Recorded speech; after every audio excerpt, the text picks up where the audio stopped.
observando aquele vão por entre as telhas, um enxame de abelhas parou para descansar. Me deu vontade de contar como é que eu faço quando me bate um cansaço e eu paro pra aliviar.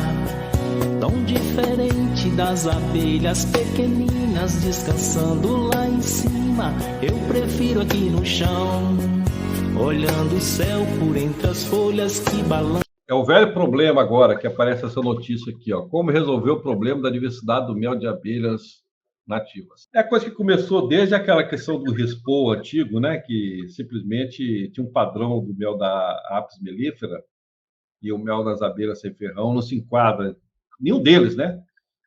Aí começaram a tentar encontrar um padrão, aí de repente você começa a perceber que entre o mel das próprias abelhas nativas há diferenças bastante marcantes que dificulta, inclusive, a padronização. Então, nós estamos nessa luta aí agora de tentando ver se conseguimos criar um leque muito mais amplo de caracterizações que possa permitir que, pelo menos, do ponto de vista da legislação, você possa fazer uma comercialização, do ponto de vista legal, sem problema nenhum. E com relação à abelha nativa, a sem ferrão, a diferenciação entre uma e outra é muito grande. Então, você abarcar numa legislação única, né?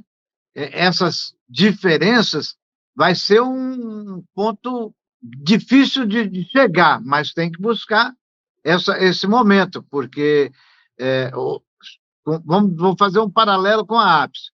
A Apis, a não ser a diferenciação de florada, as especificações do mel praticamente são as mesmas, né? Já com as nossas abelhas, não. A diferenciação é muito grande entre uma espécie e outra, né? Porque ela traz... A umidade é marcante, né?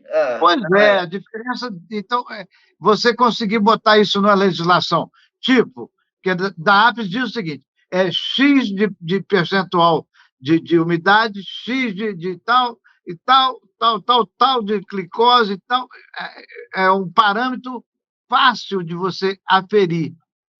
Já nas nossas nativas, esses parâmetros vai muito de espécie para espécie. Então, mas nós temos que fazer, buscar esses estudos e tentar fazer com que a legislação venha com mais respaldo, mais substância, né? Dizer, essa a característica desse mel, essa a qualificação que tem que ter, mínima, para poder você colocar esse mel no mercado, né? Eu acho que você tem, quer dizer, como o mel de Apis é de uma única espécie, então ele termina tendo uma certa padronização que permite uma legislação. Então, quer dizer, tudo fica muito dentro dos parâmetros dos estudos que já foram realizados. E depois os estudos de mel de Apis, eles datam de muitos anos atrás, então já é muito antigo, né? Então, o que na realidade nós estamos diante de um grande desafio, diante da diversidade de gêneros e espécies que nós temos de abelhas nativas, você conseguir ter uma legislação que atenda às especificações dos diversos grupos de abelhas nativas que nós temos, né, das nossas abelhas sem ferrão. E eu acho que, para isso, há a necessidade de uma demanda muito grande de estudos técnicos, científicos, voltado para isso, né? Porque nessa viagem que nós fizemos agora para o Maranhão, eu te digo que o mel que eu tomei de Itiúba, aqui do Piauí, ele guarda relações próximas ao mel que eu provei de Itiúba do Maranhão. Mas o gosto é muito diferente, mas existe uma semelhança dos parâmetros, e isso pode estar sendo estabelecido não só em função de espécies, sabe, Adailton? Mas eu acho que pode ser feito por grupos, né?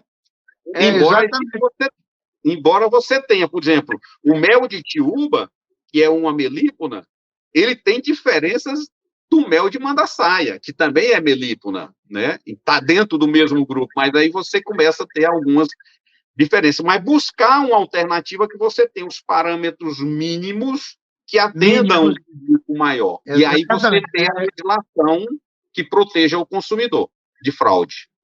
É o que você colocou, porque não basta a gente separar por grupos. É melípona, escape, não basta isso aí só. Talvez aí sim o trabalho dos especialistas, né, e principalmente dos taxonomistas, consigam determinar as chaves mais próximas uma das outras. Por exemplo, dando um exemplo, a borá é uma escapto, né, mas ela está distante da chave genética da boca de sapo. Vou dar um exemplo aqui rapidinho, de qualquer espécie, né? Então, fazer isso aí, e talvez a gente conseguir fazer. Na melípona nós vamos ter 2 ou 3 tipos, 2 ou 3 grupos, na escape nós vamos ter 2 ou 3 grupos, e cada grupo desse ter o seu padrão mínimo ou máximo de características para poder se homologar e se realmente colocar isso na legislação, né? E para complicar, coloca variável. O João é vendedor de mel de jataí, colhido por ele mesmo. Então, acho que ele pode falar um pouquinho aí. Para complicar, bota a variável levedura também no mel, né? Aí, João. A gente vai ter ainda a questão do mel, às vezes, de uma mesma espécie e produzido em lugares diferentes, pode ser bem variante mesmo, muito mais do que a apis. Se qualquer referência com a apis, a gente cai do cavalo, porque realmente é outro mel, né? É outra coisa. É muito complicado. É mais fácil separar o método de conservação, até que vai. São 2, 3, agora especificação de mel é complicado. Não dá para comparar com a vai encaixar, né? O mel de borá, o mel de marmelada, né? Não. Que diferença. E tem muita diferença entre uma espécie e outra, tá? Além do fato que a gente sabe que a maioria das espécies sem ferrão, vamos dizer, elas não trazem muita característica floral para dentro do mel, né? Ela traz mais das enzimas que ela coloca lá, né? Mas são tudo alternativas que a gente tem que buscar colocar numa legislação legal para que a gente possa explorar. E quem sabe até a gente chegar... quem sabe a gente até chegar a um ponto, como o João falou, a diferença de um mel de jataí colhido lá no caparaó dele lá, para um mel colhido aqui na região litorânea, e a gente possa, com isso, determinar até uma IG, uma identidade geográfica para determinado mel. Olha o avanço que a gente teria para isso aí, né? Essa questão da identificação, talvez, eu não sei como é que ficaria do ponto de vista de legislação, mas seria uma alternativa, quer dizer, eu posso ter uma identificação geográfica do mel de Itiúba do Piauí, por exemplo, tá entendendo? Então, você tem todo um estudo técnico científico de caracterização do mel de Itiúba do Piauí, e aí, dentro desse parâmetro, você tem um selo de IG que me permite comercializar o produto como um produto diferenciado, né? E isso alavancaria a meliponicultura, né, a um ponto muito mais alto, né? Deixaria nós numa posição privilegiada, né? Porque qual é o problema de não se ter o padrão do mel de abelha sem ferrão? É que se eu não tenho um padrão a ser definido numa legislação, eu não tenho como legislar. Então, todo mundo vende mel de abelha sem ferrão, porque não tem um padrão, não tem fiscalização, você não tem nada a seguir, você não tem quem certifique se é ou não, então vende o meliponicultor o seu mel verdadeiro, autêntico, e vende o picareta, o mel de apis diluído, com alguma essência, com alguma coisa que o torne mais diferente um pouco do apis, e ele põe lá dizendo que é mel de Itiúba, de Uruçu, de Jataí, né, e Tupi, e ele vai vender, quando na realidade é uma grande fraude. E o governo não pode fazer nada porque não tem legislação que estabeleça se é falsificado ou não. Então, o consumidor fica na mão. A legislação, ela vem para proteger o consumidor. E ela é necessária, inclusive, para fortalecer o comércio do setor. E a legislação para chegar nas abelhas nativas, infelizmente, tem um dificultador porque faz primeiro de tudo, a comparação. Ah, mas o mel da Apis é assim. E aí querem, de certa forma, que os parâmetros sejam comparados para chegar àquilo para poder ser mel. Por quê? Porque a legislação da Apis já existe, já está há anos definida, né? Aí, então, nós temos que sair, como eu às vezes coloco, nós temos que sair de dentro da nossa caixinha e ver caminhos diferentes que a gente possa atingir meios para isso. Eu acho que só o estado de Santa Catarina e Amazonas é que conseguiram, até agora, vamos dizer assim, selos para venda de mel das abelhas nativas. Não conheço outros casos no Brasil. Mas já é um avanço, né? Não é o ideal, mas já é um avanço, né?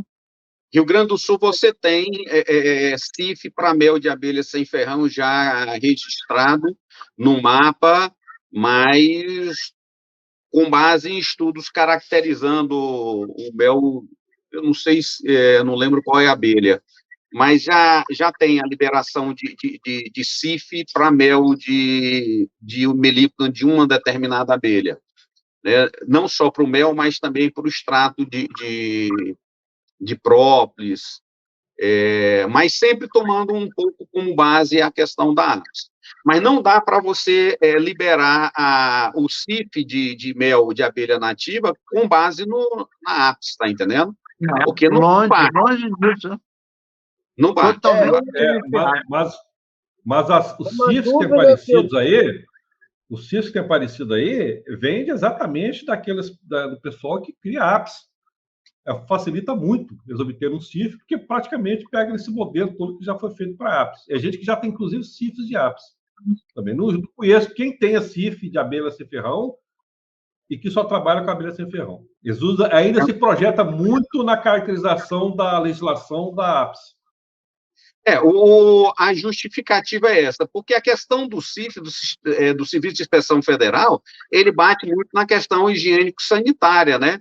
Então, das condições, da estrutura, né? Do ambiente onde é trabalhado, das boas práticas implementadas, do RASAP implementado. Então, são exigências que assegurem as condições higiênico-sanitárias do produto que vai ao mercado, né? Além dessas informações, precisa atender o padrão de identidade e qualidade. Como não tem, você coloca também o mapa numa sinuca de bico, porque se não tem o padrão de identidade e qualidade, como é que ele vai dizer que não pode, né?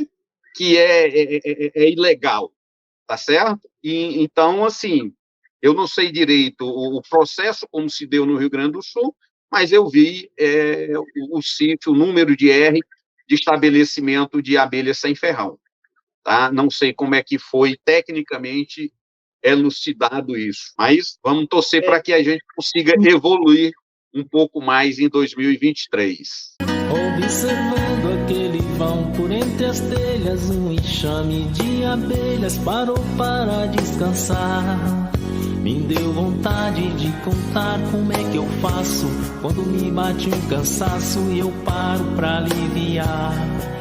Tão diferente das abelhas pequeninas descansando lá em cima, eu prefiro aqui no chão, olhando o céu por entre as folhas que balançam.